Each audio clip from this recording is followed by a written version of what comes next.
विवेकानंद विद्यालय चिंतानगर, कक्षा 10, विषय विज्ञान, चैप्टर नंबर 15, हमारा पर्यावरण। आइए इसके दूसरे भाग में हम देख रहे थे कि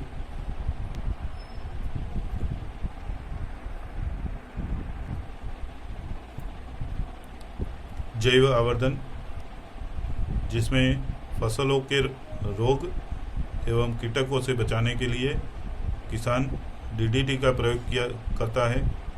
इसी रसायन पौधों के द्वारा अवशोषित कर लिए जाते हैं, यानी जो रसायन पौधे के ऊपर छिड़के जाते हैं वो पौधे उसको शोषित करते हैं। इस तरह रसायन प्रत्येक पोषक स्तर पर उत्तरोत्तर संग्रहित होते जाते हैं। ये पौधे कौन खाता है? शाकाहारी, और शाकाहारी के शरीर में भी ये रसायन प्रवेश करता है और उनको जो खाने वाले होते हैं उनके शरीर में भी ये पहुंचता है।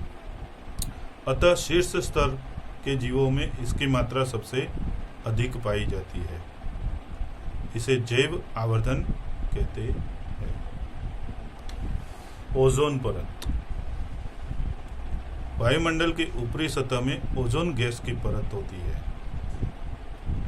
हमारा वायुमंडल पृथ्वी के बाहर की ओर है और उसमें सबसे ऊपर के वायुमंडल में ओजोन गैस का स्तर है, परत है। सूर्य से आने वाले हानिकारक पराबैंगनी यूवी किरण पृथ्वी को सुरक्षा देते हैं।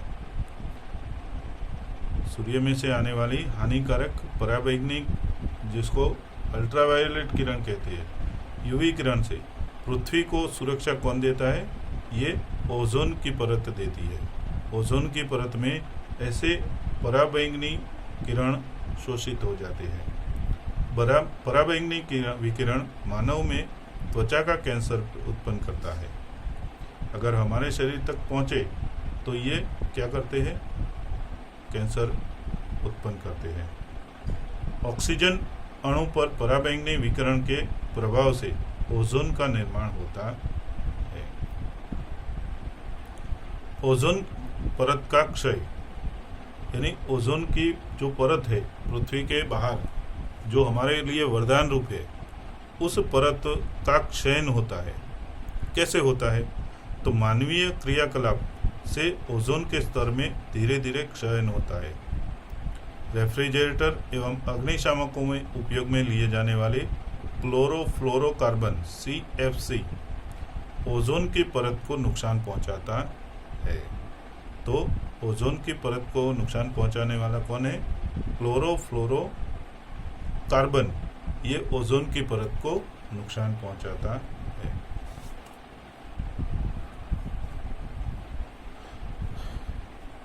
नए मुद्दे की ओर आए, कचरे का प्रबंधन।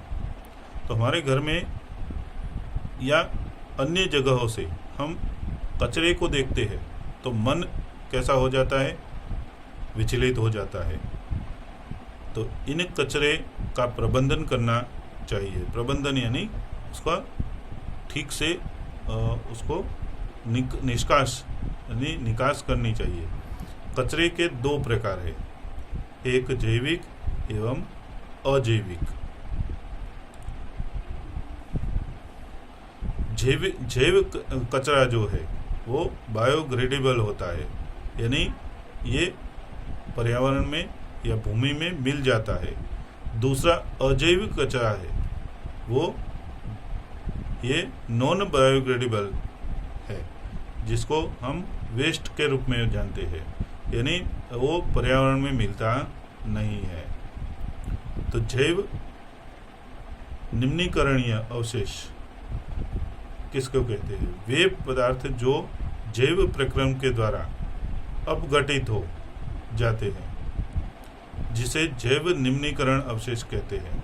उदाहरण के रूप में पादप एवं जंतु के अवशेष तो जैव रूप से वो जमीन में मिल जाते हैं। सजीव एवं वनस्पति के अवशेष।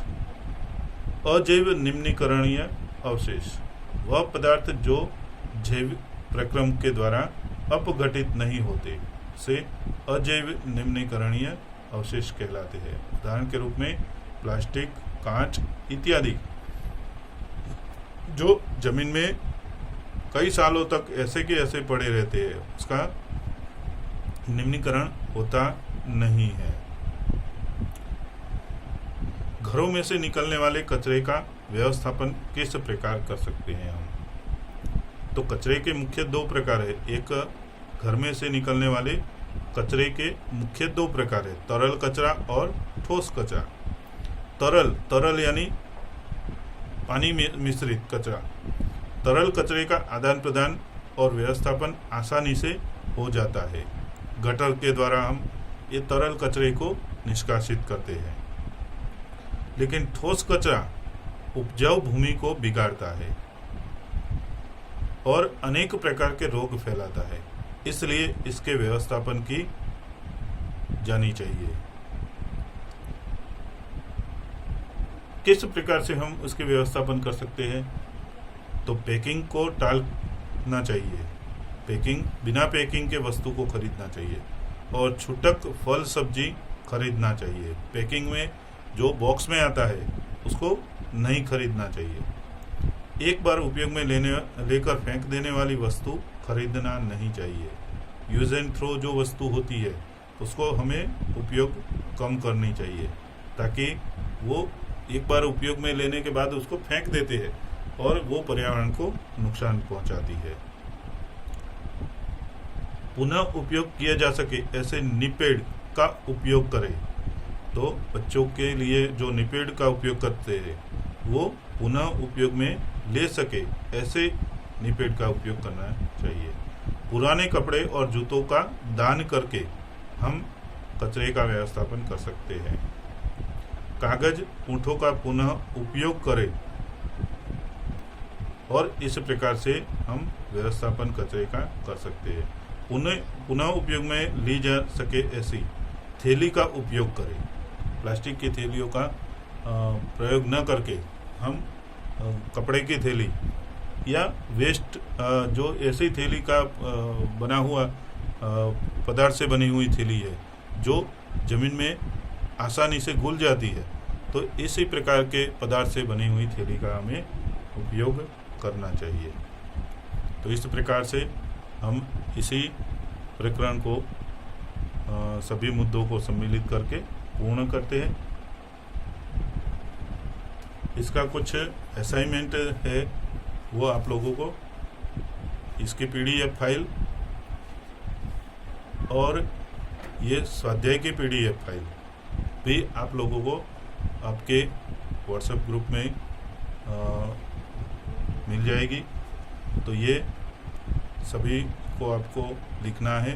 पहले ये लिख ले जो PDF फाइल आ रही है वो, और उसके बाद अंत में ये प्रश्नों के उत्तर आपको अपनी तरह से किताब में से अच्छी तरह से समझ के उसको चौपड़े में, अपने विज्ञान के चौपड़े में लिखना है, जो हर रोज़ आप लोग लिखते हो। Thank you. Have a good day.